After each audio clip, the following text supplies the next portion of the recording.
क्षणार्धात होत्याचे नव्हते. नवले पुलावरच्या भीषण अपघातात 7 जणांचा मृत्यू, मृतदेहांचा अक्षरशः कोळसा. पुणे मुंबई बंगळूर महामार्गावरील नवले पूल पुन्हा एकदा रक्ताने, धुराने आणि आक्रोशाने न्हाऊन निघालाय. गुरुवारी दिनांक 13 नोव्हेंबर 2025 रोजी सायंकाळी 5:30च्या सुमारास झालेल्या या भीषण अपघातात एकूण 7 जणांचा मृत्यू झाल्याची प्राथमिक माहिती मिळाली आहे. मृतांमध्ये स्विफ्ट कारमधील 2 पुरुष, 2 महिला, 1 लहान मुलगी तसेच कंटेनरचा चालक आणि क्लीनर यांचा समावेश असल्याचे सांगितले जात आहे. परंतु अपघात एवढा भयंकर होता की कार पूर्णपणे चिरडून जळून खाक झाल्याने त्या कारमध्ये नेमके किती जण होते हे अद्याप स्पष्ट झालेले नाही. क्षणार्धात होत्याचे नव्हते झाले. प्रत्यक्षदर्शी सांगतात, अजस्त्र कंटेनरचा ब्रेक फेल झाला. उताराचा रस्ता, वेग बेकाबू आणि काही क्षणातच कंटेनरने रस्त्यावरची वाहने अक्षरशः उडवत, चिरडत पुढे सरकणे सुरू केले. स्विफ्ट कारला जबर धडक दिल्यानंतर कंटेनरने ती कार तब्बल 100 ते 150 मीटर ओढत नेली. क्षणात कारने पेट घेतला. आतलं संपूर्ण कुटुंब त्या निष्पाप मुलीसहित क्षणात भस्मसात झालं. हाडामासाचा माणूस राखेत बदललेला पाहून उपस्थितांचे हातपाय थरथरले. मृतदेहांचा राखेचा ढीग, ओळख पटणेही अशक्य झाले. अपघाताची तीव्रता इतकी भीषण होती की रात्री उशिरापर्यंत मृतांची ओळख पटूच शकली नाही. कार कोणत्या कंपनीची होती हेही समजू शकले नाही. फक्त जळालेला सांगाडा, राखेचे ढीग, वितळलेले लोखंड एवढंच उरलं. जगण्याची उमेद घेऊन बाहेर पडलेल्या त्या कुटुंबाचा आवाज, हसू, भविष्य सगळं एका क्षणात संपलं. मागे उरला तो फक्त जळिताचा वास आणि आक्रोशाचा आवाज. जखमींच्या किंकाळ्यांनी हादरला परिसर. काही क्षणातच परिसरात गोंधळ माजला.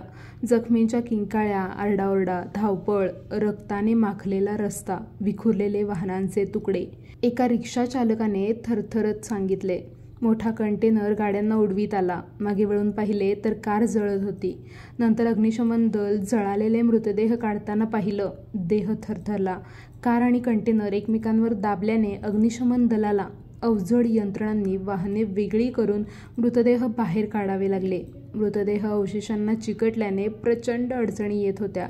तरीही पोलीस आणि जवानांनी काळजावर दगड ठेवत प्रक्रिया सुरू ठेवली. प्रत्यक्षदर्शींनी सांगितले की अपघाताच्या काही क्षण आधीच कंटेनर चालक घाबरून ओरडत होता, मेरे गाडी का ब्रेक फेल है, हट जाओ. परंतु उतार, वेग आणि वाहने यांच्या गर्दीमुळे कुणालाच स्वतःला वाचवण्याची संधी मिळालीच नाही.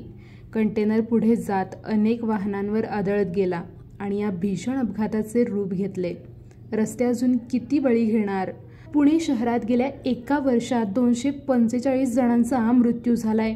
245 चेहरे, 245 कुटुंबे, 245 अपूर्ण स्वप्ने. प्रश्न एकच, हे रस्ते जीव घेण्यासाठीच बनलेत का? मुंबई बंगळूर, पुणे सोलापूर, पुणे नगर, प्रत्येक महामार्ग मृत्यूचा सापळा बनत चाललाय. वेग, अतिक्रमण, बेजबाबदार ट्रॅफिक आणि ढिसाळ योजना. नवले पुलावरील हा अपघात पुन्हा एकदा सांगून जातो, एका क्षणात सर्व काही संपतं. उरतं ते फक्त राख, रडणे आणि रिकाम्या हातांनी उभं असलेलं कुटुंब. या शहराला सुरक्षित रस्ते हवेत, कडक नियम हवेत, जबाबदार प्रणाली हवी आहे. कारण कोणाचाच मृत्यू हा फक्त आकडा नसतो, तो एखाद्या जगण्याचा शेवटचा क्षण असतो.